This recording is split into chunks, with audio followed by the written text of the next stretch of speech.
Hello दोस्तों, स्वागत है आपका हमारे YouTube चैनल पर। दोस्तों, आज की कहानी बहुत ही अच्छी है। प्लीज दोस्तों, कहानी को लास्ट तक सुनिएगा। यदि मेरे चैनल पर पहली बार आए होंगे तो प्लीज मेरे चैनल को भी सब्सक्राइब कर लीजिएगा। तो चलिए जल्दी से कहानी सुनाते हैं आपको। रात के 3 बजे का सन्नाटा, अस्पताल के गलियारे गहरी शांति में डूबे थे। दूर कहीं से मॉनिटर की बीप और मरीजों की धीमी कराहने की आवाजें सुनाई दे रही थीं। अंधेरा मानो सब कुछ निगलने को तैयार था। स्नेहा, जो एक अनुभवी और समर्पित नर्स थी, नाइट ड्यूटी पर थी। अपने जीवन के हर कोने में दर्द और खालीपन लिए वह अपने काम में लीन रहती, जैसे दूसरों की जिंदगी संवार कर अपनी अधूरी जिंदगी को भरने की कोशिश करती हो। उस रात अचानक इमरजेंसी वार्ड में शोर हुआ। कुछ लोग बदहवास हालत में एक युवक को स्ट्रेचर पर लेकर आए। उनकी आवाज कांप रही थी। डॉक्टर को बुलाइए, जल्दी कीजिए, ये सांस नहीं ले पा रहा। स्नेहा ने बिना एक पल गंवाए स्ट्रेचर के पास जाकर मुआयना किया। युवक का चेहरा पीला पड़ चुका था, होंठ नीले हो गए थे और उसकी सांसें टूट रही थीं। वह समझ गई कि स्थिति गंभीर है। अपने अनुभव और संवेदनशीलता के साथ उसने फौरन इंजेक्शन तैयार किया। स्नेहा युवक की ओर झुकी, उसकी मासूमियत से भरी लेकिन दर्द में डूबी आंखें मानो उसे कहीं गहरे अंदर तक छू गईं। लड़ाई जिंदगी और मौत की थी। वह अपने हर कदम को तसल्ली से लेकिन तेजी से उठा रही थी। कुछ घंटों बाद युवक ने धीरे धीरे आंखें खोलीं। उसकी भूरी आंखें जैसे किसी गहरे सवाल में डूबी हुई थीं। पहली नजर उसने स्नेहा पर डाली। वह कुछ बोलने की कोशिश कर रहा था, लेकिन आवाज धीमी थी। स्नेहा ने मुस्कुराते हुए कहा, कैसा लग रहा है तुम्हें? युवक की आवाज कांप रही थी, लेकिन उसमें आभार की एक गहराई थी। आपने मुझे बचा लिया। स्नेहा ठहरकर उसके चेहरे को देखती रही। वह सिर्फ एक मरीज नहीं था। उसकी आंखों में कुछ ऐसा था जो स्नेहा को उसकी अपनी अधूरी कहानी की याद दिला रहा था। समय के साथ युवक का स्वास्थ्य सुधरने लगा। जब भी स्नेहा उसके इलाज के लिए आती, उसकी नजरें स्नेहा की आंखों से हटती ही नहीं थीं। स्नेहा भी यह महसूस कर रही थी कि इस युवक की मासूमियत और आभार ने उसके दिल के किसी कोने को हल्का सा छुआ है। हर बार जब वह कमरे से बाहर निकलती, उसे लगता जैसे उसने किसी अपने से बिछड़ने का दर्द महसूस किया हो। कहानी यहाँ खत्म नहीं हुई थी। ये सिर्फ एक शुरुआत थी। 2 अधूरी जिंदगियां जो एक हादसे के जरिए एक दूसरे से मिली थीं, शायद किसी अंजाम की तरफ बढ़ रही थीं। स्नेहा की जिंदगी का वह नया दिन जैसे किसी पुराने दर्द को मिटा देने का वादा लेकर आया था। युवक, जिसका नाम आदित्य था, अब पहले से काफी बेहतर था। उसकी आंखों में गहरी बेचैनी थी, लेकिन उनमें एक चमक भी थी जो हर बार स्नेहा को देखकर और गहरी हो जाती। आदित्य धीरे धीरे अपनी हालत के बारे में स्नेहा को बताने लगा। एक हादसे में वह अपने परिवार को खो चुका था और वह अकेला रह गया था। उसकी बातों में दर्द ऐसा था जिसे सुनकर स्नेहा का दिल पिघलने लगा। वह जानती थी कि यह दर्द कुछ ऐसा ही है जैसा उसने अपने पति को खोने के बाद महसूस किया था। एक रात जब स्नेहा वार्ड में चेकअप के लिए आई, आदित्य ने झिझकते हुए कहा, आप हमेशा इतनी शांत और मजबूत कैसे रह पाती हैं? स्नेहा ने कुछ पल सोचा, फिर मुस्कुराते हुए बोली, शायद इसलिए क्योंकि मैंने समझ लिया है कि दूसरों की मदद करना ही मेरे जख्मों को भरने का सबसे अच्छा तरीका है। आदित्य की नजरें स्नेहा के चेहरे पर टिक गईं। उसने कहा, आपकी आंखों में भी दर्द है। आप उसे छिपाती हैं, लेकिन मैं देख सकता हूं। क्या मैं सही कह रहा हूं? स्नेहा की मुस्कान धीमी पड़ गई। पहली बार किसी ने उसके भीतर के खालीपन को इस तरह महसूस किया था। उसने गहरी सांस लेते हुए कहा, शायद हाँ, पर हम सभी की जिंदगियां अधूरी हैं, आदित्य, और यही अधूरापन हमें दूसरों से जोड़ता है। उन दोनों के बीच एक नाजुक सा रिश्ता बनने लगा था। स्नेहा का दिल, जो अब तक बस अपने काम और मरीजों की सेवा के लिए धड़कता था, अब एक नई उम्मीद से भरने लगा। आदित्य भी अब पहले से ज्यादा जिंदा महसूस करने लगा था। कुछ दिनों बाद आदित्य को अस्पताल से छुट्टी मिल गई। जब वह जाने लगा तो उसके चेहरे पर अजीब सी उदासी थी। स्नेहा ने उसकी फाइल पकड़ते हुए हल्की मुस्कान से कहा, अब तुम बिल्कुल ठीक हो, बस अपना ध्यान रखना। आदित्य ने रुककर कहा, क्या मैं कभी आपको फिर से देख पाऊंगा? स्नेहा की आंखों में एक अजीब सा संकोच था। उसने धीरे से कहा, शायद, जिंदगी बहुत अजीब है आदित्य, ये हमें वहीं ले जाती है जहां हमें होना चाहिए। आदित्य ने उसे एक गहरी नजरों से देखा और चला गया। स्नेहा वहीं खड़ी रही, जैसे उसने किसी अपने को फिर से खो दिया हो। स्नेहा ने सोचा कि आदित्य बस एक मरीज था, लेकिन उसकी जिंदगी में अब एक खालीपन लौट आया था। एक रात जब वह अस्पताल की बालकनी में खड़ी थी, ठंडी हवा के बीच उसने अपने दिल की धड़कनों को आदित्य की यादों में उलझा पाया। कुछ हफ्ते बीत गए। एक शाम जब स्नेहा अस्पताल से निकलने को तैयार थी, उसने मुख्य दरवाजे पर आदित्य को खड़ा पाया। उसके हाथ में एक छोटा सा गुलाब था। मैंने सोचा, अगर जिंदगी हमें वहीं ले जाती है जहां हमें होना चाहिए, तो शायद मुझे यहीं होना चाहिए, आदित्य ने कहा। स्नेहा की आंखों में आंसू आ गए। इतने सालों में पहली बार उसने खुद को फिर से महसूस किया। वह चुपचाप खड़ी रही और आदित्य ने उसका हाथ थाम लिया। दोनों की आंखों में एक अधूरी जिंदगी पूरी होने की उम्मीद चमक उठी, और उसी पल जैसे जिंदगी ने उन्हें एक नई शुरुआत का मौका दिया। स्नेहा और आदित्य के बीच जो अनकहा रिश्ता पनप रहा था, वह किसी वसंत की तरह धीरे धीरे खिलने लगा। आदित्य अस्पताल से छुट्टी पाकर घर चला गया था, लेकिन स्नेहा का ख्याल उसके साथ हर जगह था। वह हर दिन उन पलों को याद करता जब स्नेहा ने न केवल उसकी जान बचाई थी, बल्कि उसकी टूटती हुई उम्मीदों को भी सहारा दिया था। स्नेहा के लिए भी आदित्य महज एक मरीज नहीं था। वह उन अनगिनत रातों में जब वह अकेले अपने कमरे में बैठी होती, आदित्य की मुस्कान और उसकी आंखों में झलकती कृतज्ञता को याद करती। वह खुद से सवाल करती, क्या यह सही है? क्या मेरी जिंदगी में अब भी प्यार के लिए कोई जगह हो सकती है? कई हफ्ते बीत गए। स्नेहा ने सोचा था कि आदित्य अब अपनी जिंदगी में व्यस्त हो चुका होगा, लेकिन एक शाम जब अस्पताल के गेट पर उसकी ड्यूटी खत्म हुई, उसने देखा कि आदित्य वहीं खड़ा है। हल्की ठंड थी और आदित्य के हाथों में एक छोटा सा लिफाफा था।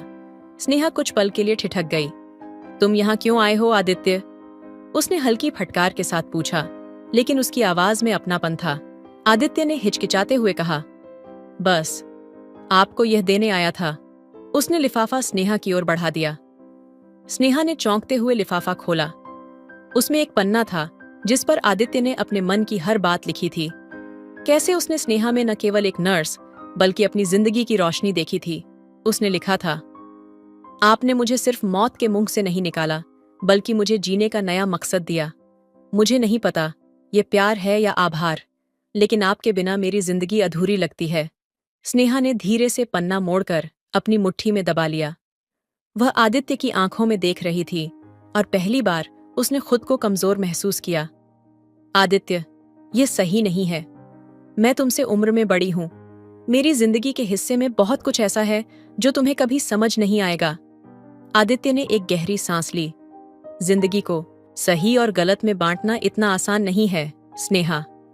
मैं बस यह जानता हूं कि जब मैं आपके साथ होता हूं तो मुझे लगता है मैं फिर से जिंदा हूं। स्नेहा ने कुछ नहीं कहा। वह चुपचाप अपनी गाड़ी की ओर बढ़ गई। लेकिन उस रात वह सो नहीं पाई। आदित्य के शब्द, उसकी मासूमियत और उसकी आंखों में झलकती सच्चाई ने स्नेहा के दिल की दीवारों को हिला दिया था।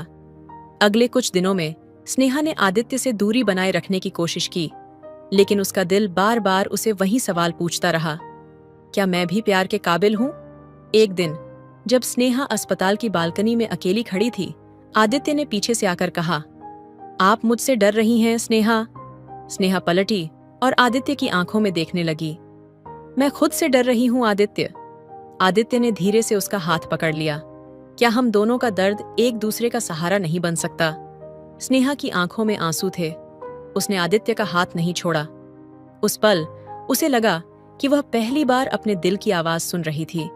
वह पहली बार खुद को अपनी जवानी के उस दौर में खड़ा महसूस कर रही थी जहां प्यार ने कभी उसके दरवाजे पर दस्तक दी थी। उस रात दोनों ने ज्यादा कुछ नहीं कहा। स्नेहा ने आदित्य को खुद के करीब महसूस किया, लेकिन एक दूरी भी बनाए रखी। प्यार धीरे धीरे अपनी जड़ें जमा रहा था, एक शांत गहरी नदी की तरह जो अपनी राह खुद तलाश रही थी।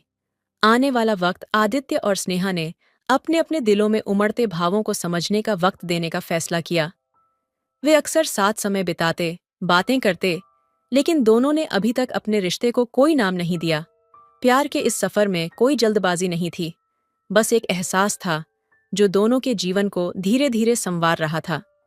यह एक ऐसा रिश्ता था जो किसी शुरुआत की तरह था, लेकिन जिसकी गहराई अंतहीन थी।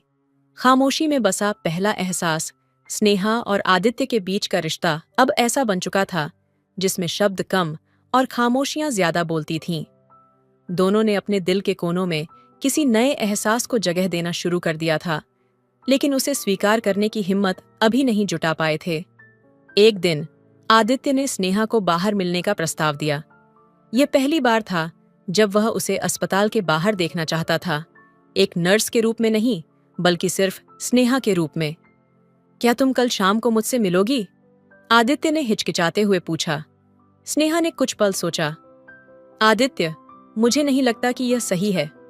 आदित्य ने मुस्कुराते हुए कहा। मैंने सही या गलत के बारे में सोचना छोड़ दिया है स्नेहा। कभी कभी बस दिल की सुननी चाहिए। स्नेहा ने पहली बार खुद को कमजोर पड़ते हुए पाया। उसने धीरे से हामी भर दी। अगले दिन शाम को स्नेहा ने खुद को आईने में देखा। सफेद कोट और अस्पताल की एकरस जिंदगी से दूर उसने हल्की गुलाबी साड़ी पहनी थी। लंबे समय बाद उसने खुद को सजीव महसूस किया। उसने खुद से कहा, यह सिर्फ एक मुलाकात है, इससे ज्यादा कुछ नहीं। जब वह तय समय पर एक छोटे से कैफे में पहुंची तो आदित्य पहले से वहां मौजूद था। वह नीली शर्ट और जीन्स में था और उसकी आंखों में वही मासूम चमक थी। स्नेहा को देखकर उसकी नजरें ठहर गईं। आप बहुत सुंदर लग रही हैं, आदित्य ने कहा। स्नेहा मुस्कुरा दी।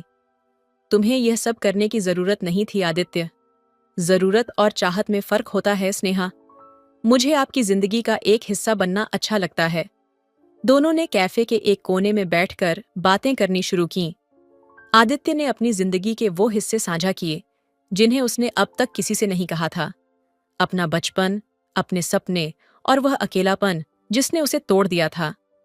स्नेहा ने भी अपने बारे में बताया, अपने पति के साथ बिताए खूबसूरत पल और फिर वह हादसा जिसने उसे अकेला छोड़ दिया।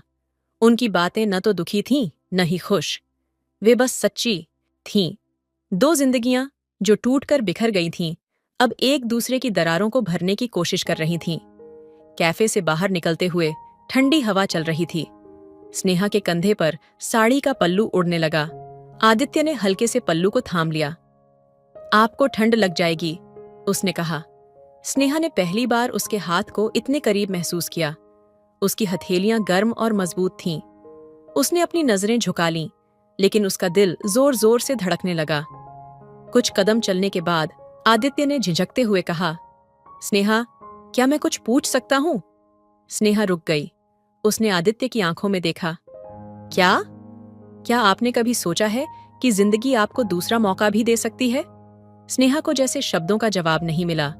उसने हल्के से कहा, दूसरे मौके अक्सर डराते हैं आदित्य। आदित्य ने गंभीरता से कहा, पर कभी कभी डर के उस पार ही तो असली जिंदगी होती है। उस रात दोनों ने ज्यादा कुछ नहीं कहा, लेकिन जब स्नेहा घर लौटी तो वह अपने भीतर एक नया एहसास लेकर लौटी थी। जैसे उसकी जवानी, जो जिम्मेदारियों और अकेलेपन के नीचे दब गई थी, फिर से पहली बार किसी की बातों में खिलखिलाने लगी हो। आदित्य और स्नेहा की मुलाकातें अब ज्यादा होने लगीं। दोनों ने अपने बीच के फर्क को महसूस किया, लेकिन उसे प्यार की राह में बाधा बनने नहीं दिया।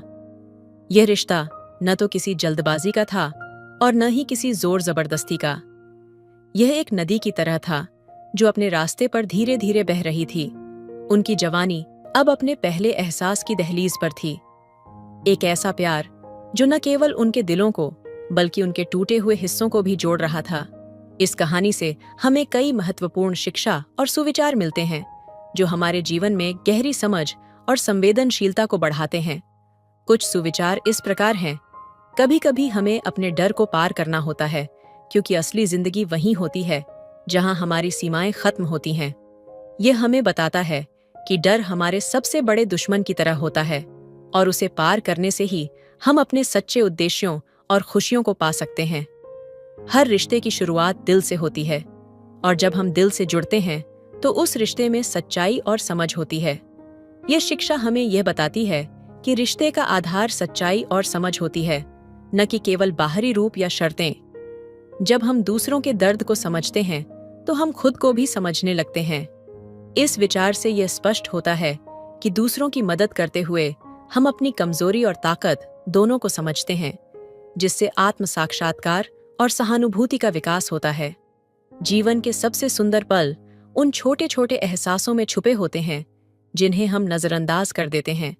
यह हमें यह सिखाता है कि जीवन की सच्ची खुशियां और गहरी संवेदनाएं अक्सर साधारण और सरल क्षणों में होती हैं, जिन्हें हम व्यस्तता के कारण छोड़ देते हैं। सच्चा प्यार किसी आदर्श की तलाश नहीं करता, वह बस एक दूसरे के जख्मों को समझकर उन्हें भरने का प्रयास करता है।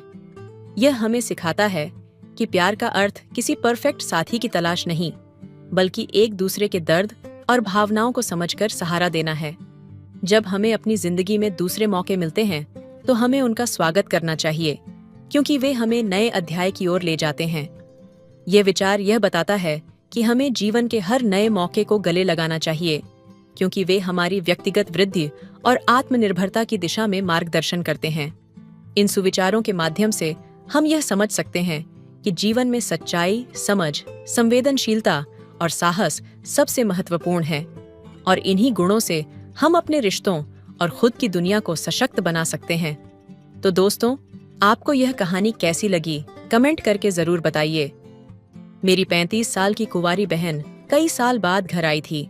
शादी में दिलचस्पी न होने की वजह से पापा से लड़ाई झगड़ा करके जॉब करने दूसरे शहर चली गई थी। तब से वह वहीं पर रह रही थी। उसके आने के बाद से वह हमेशा मेरे आसपास घूमती रहती। एक दिन जब मम्मी पापा घर पर नहीं थे, तब मैंने कपड़े पहनते वक्त मेरी जीन्स की चैन गलत जगह पर अटक गई। तब दीदी मेरी मदद के लिए आई, लेकिन उसके बाद उसका अजीब तरह से मुझे अनचाहे जगहों पर छूना शुरू हो गया था। वह बोली, तुम तो अभी 16 साल के हो, फिर तुम्हारा हिसाब किताब तो बहुत बड़ा, तुम तो बहुत बड़े हो गए हो। ऐसा बड़बड़ाते हुए दीदी ने मेरा देखा। हेलो दोस्तों, स्वागत है आपका हमारे YouTube चैनल पर। प्लीज दोस्तों, आपसे विनती है कि मेरी चैनल को सब्सक्राइब कर लीजिएगा। तो चलिए कहानी सुनाते हैं। मेरा नाम राहुल है, मैं 10th क्लास में पढ़ता हूँ। कुछ समय पहले मेरी दीदी रिया कई सालों बाद हमारे घर आई थीं। वो 30 साल की थीं और अभी तक उनकी शादी नहीं हुई थी।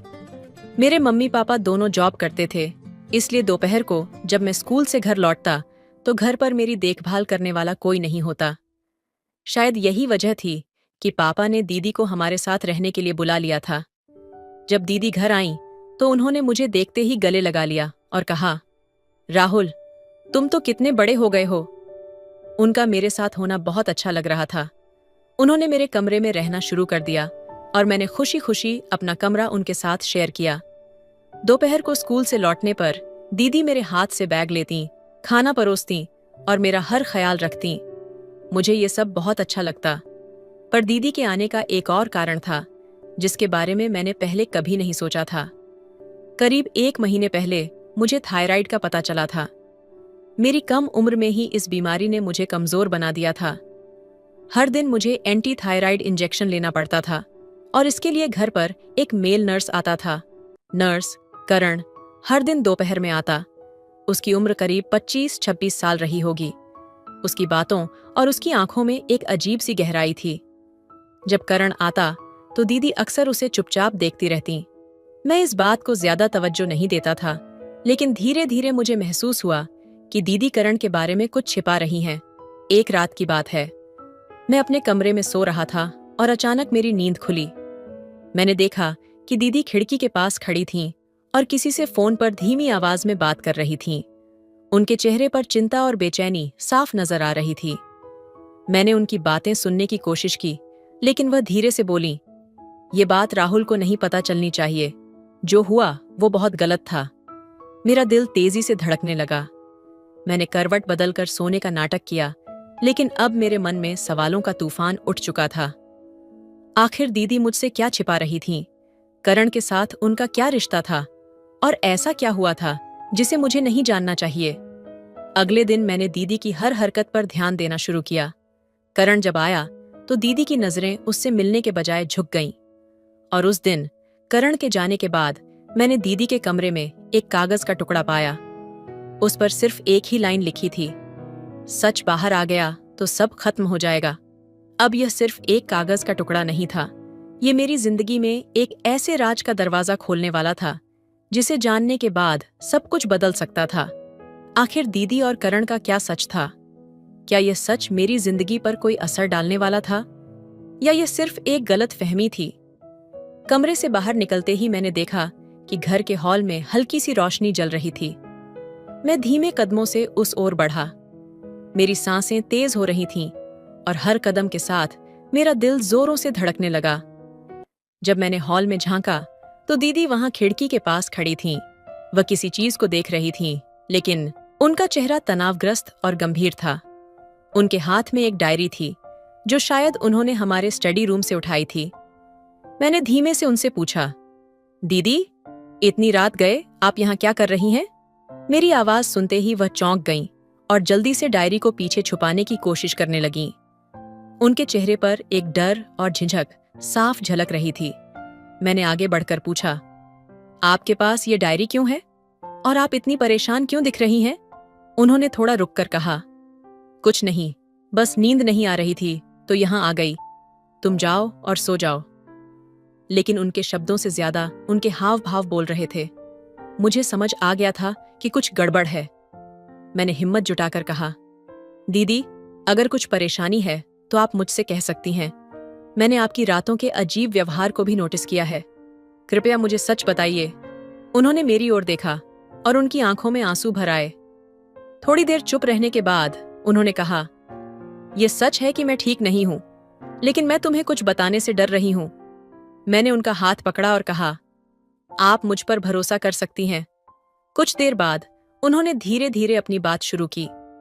उन्होंने बताया कि वह पिछले कुछ समय से किसी मानसिक तनाव से जूझ रही थीं। उन पर एक भारी दबाव था जो वह किसी से साझा नहीं कर पा रही थीं। उनका रातों का व्यवहार इसी मानसिक स्थिति का नतीजा था। उन्होंने कहा, यह डायरी हमारी माँ की है। इसमें उनकी पुरानी बातें लिखी हैं जो मुझे परेशान कर रही हैं। माँ ने अपने संघर्ष और दुखों के बारे में लिखा है जो शायद मैं कभी समझ नहीं पाई। अब वह बातें मुझे डराने लगी हैं। मैंने उनकी बातों को ध्यान से सुना और महसूस किया कि दीदी को मेरी मदद की जरूरत है।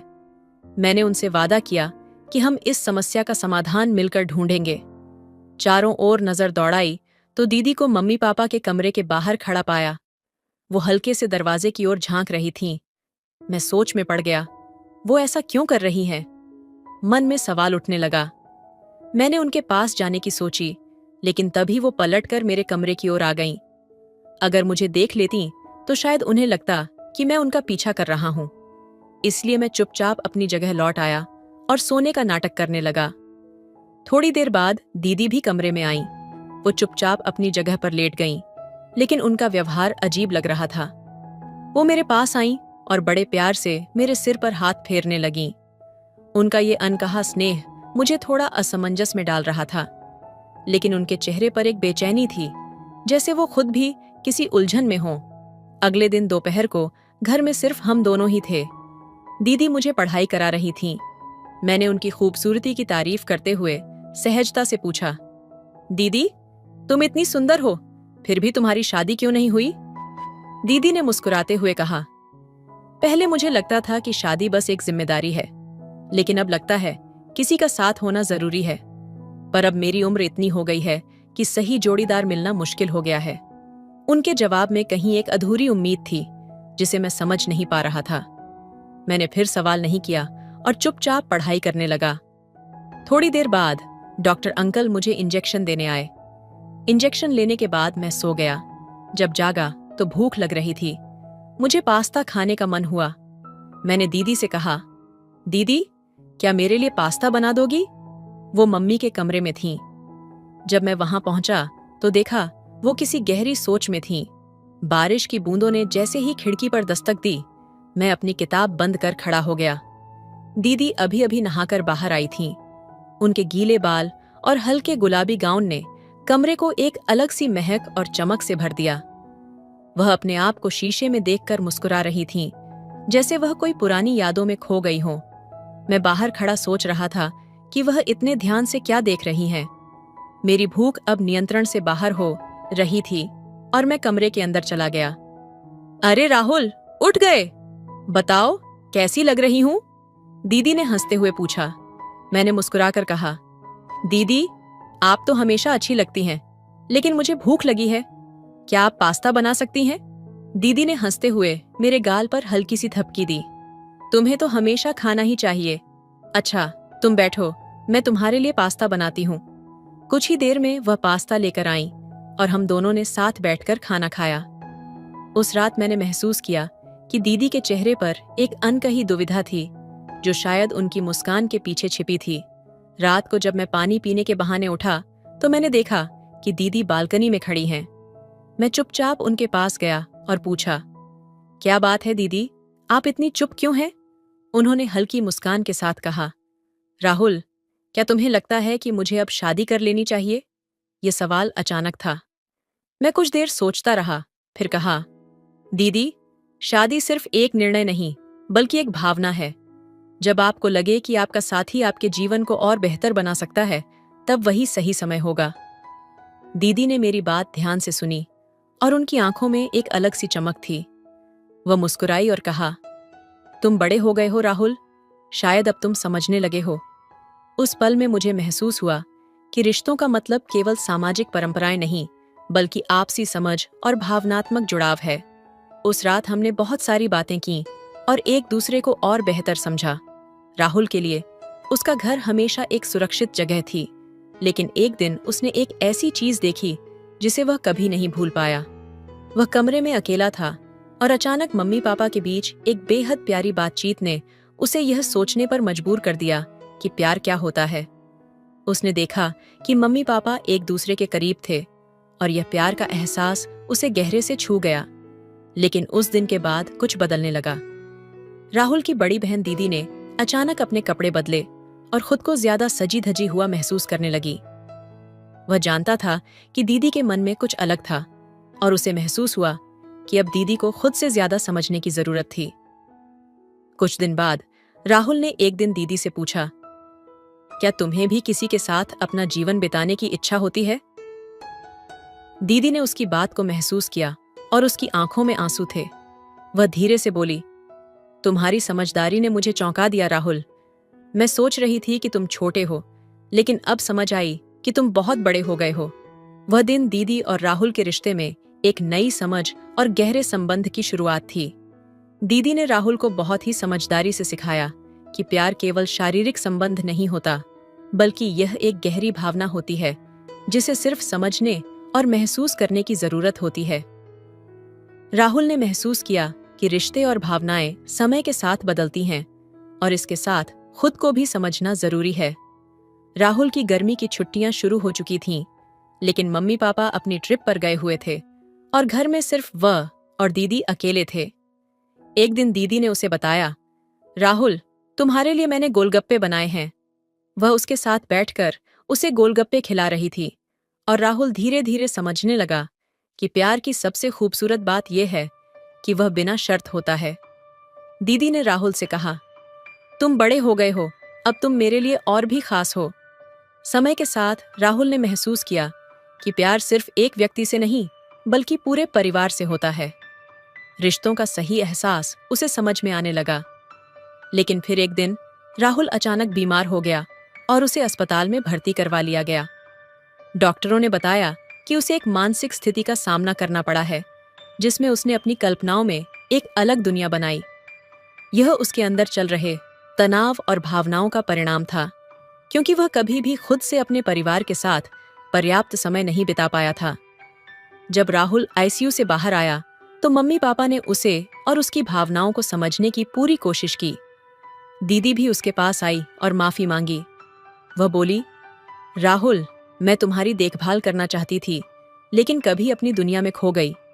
तुम्हारी वजह से ही मुझे सही रास्ता मिला।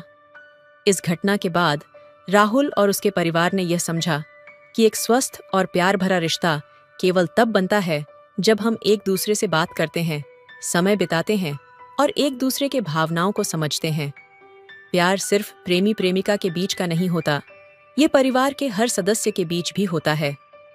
संदेश: रिश्ते समय और समझदारी से मजबूत होते हैं। बच्चों को प्यार और ध्यान देना न केवल उनका मानसिक और भावनात्मक विकास करता है, बल्कि यह परिवार के हर सदस्य को एक दूसरे से जुड़ने का एक नया तरीका भी देता है। बिल्कुल, बच्चों को सच्चे प्यार और ध्यान की जरूरत होती है ताकि वे आत्मविश्वास और समर्पण के साथ बड़े हों। जब परिवार में प्यार और समर्थन का माहौल होता है तो बच्चों में सुरक्षित और स्थिर होने का एहसास होता है। यही नहीं, यह रिश्तों में समझदारी और आपसी विश्वास को भी मजबूत करता है, जिससे परिवार के सदस्य एक दूसरे के करीब आते हैं और एक दूसरे के साथ खुशहाल जीवन जीते हैं।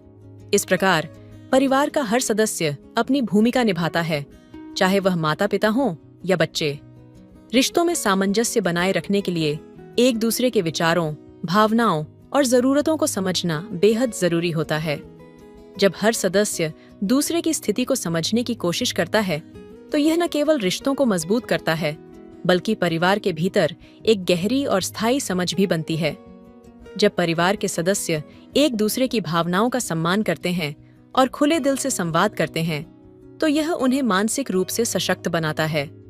बच्चों को यह सिखाना कि वे अपने विचार और भावनाएं स्वतंत्र रूप से व्यक्त कर सकते हैं, एक ऐसा वातावरण उत्पन्न करता है जहां वे आत्मनिर्भर और जिम्मेदार बनते हैं। यही वह समय होता है जब परिवार के रिश्ते और भी मजबूत हो जाते हैं, क्योंकि हर कोई एक दूसरे की मदद करने को तैयार रहता है। इसके साथ ही परिवार के साथ बिताए गए समय का महत्व भी बढ़ता है। छोटे छोटे पल जैसे एक साथ खाना खाना, खेल खेलना या बस बातों में समय बिताना रिश्तों को और गहरा बनाता है। ये छोटे छोटे पल परिवार के बीच एक मजबूत बंधन की तरह काम करते हैं, जो कठिन समय में भी एक दूसरे को सहारा देने का जरिया बनते हैं। जब परिवार में प्यार, समझदारी और समय की कीमत होती है तो कोई भी बाहरी चुनौती उसे कमजोर नहीं कर सकती। इस तरह से परिवार का हर सदस्य अपने जीवन की हर दिशा में समृद्ध होता है और रिश्ते भी लगातार और मजबूती से आगे बढ़ते हैं। तो दोस्तों, आपको यह कहानी कैसी लगी कमेंट करके जरूर बताएं। मिलते हैं अगली कहानी में। तब तक अपना ख्याल रखिए। धन्यवाद।